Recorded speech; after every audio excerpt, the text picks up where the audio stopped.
নির্দোষ সাব্যস্তে গিয়াসউদ্দিন আল মামুন সাহেবকে এই মামলায় খালাস দিয়েছেন। অর্থ পাচার মামলায় খালাস পেলেন তারেক রহমান ও গিয়াসউদ্দিন আল মামুন।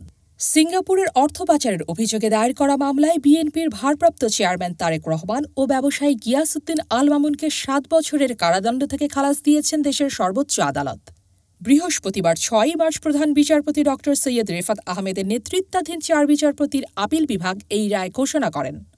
আদালতে তারেক রহমান ও গিয়াসউদ্দিন আল মামুনের পক্ষে উপস্থিত ছিলেন জ্যেষ্ঠ আইনজীবী S M. Shahjahan, barrister Sheikh Ahmed Zakir Hossain, advocate Maksud Ullah সহ আরও কয়েকজন আইনজীবী।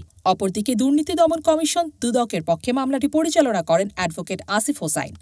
এর আগে গত ৪ মার্চ আপিল বিভাগের বেঞ্চ এই মামলার সাজা বাতিলের বিষয়ে শুনানির জন্য ৬ মার্চ দিন ধার্য করেছিলেন। ২০২৩ সালের ১০ ডিসেম্বর আপিল বিভাগ প্রথম দফায় তারেক রহমান ও গিয়াসউদ্দিন আল মামুনের ৭ বছরের সাজা স্থগিত করেন এবং তাদের উপর আরোপিত ২০ কোটি টাকা জরিমানাও বাতিল করেন।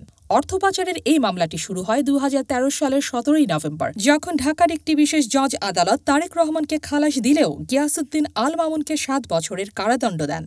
পরে দুর্নীতি দমন কমিশন দুদক এই রায়ের বিরুদ্ধে উচ্চ আদালতে আপিল করলে ২০১৬ সালের ২১ জুলাই হাইকোর্ট তারেক রহমানের খালাসের রায় বাতিল করে ৭ বছরের সাজা দেন এবং ২০ কোটি টাকা জরিমানা আরোপ করেন। তবে সর্বশেষ আপিল বিভাগের রায়ে ২ আসামিকেই খালাস দেওয়া হয়েছে, যা দেশের রাজনৈতিক ও বিচারিক অঙ্গনে ব্যাপক আলোচনা সৃষ্টি করেছে।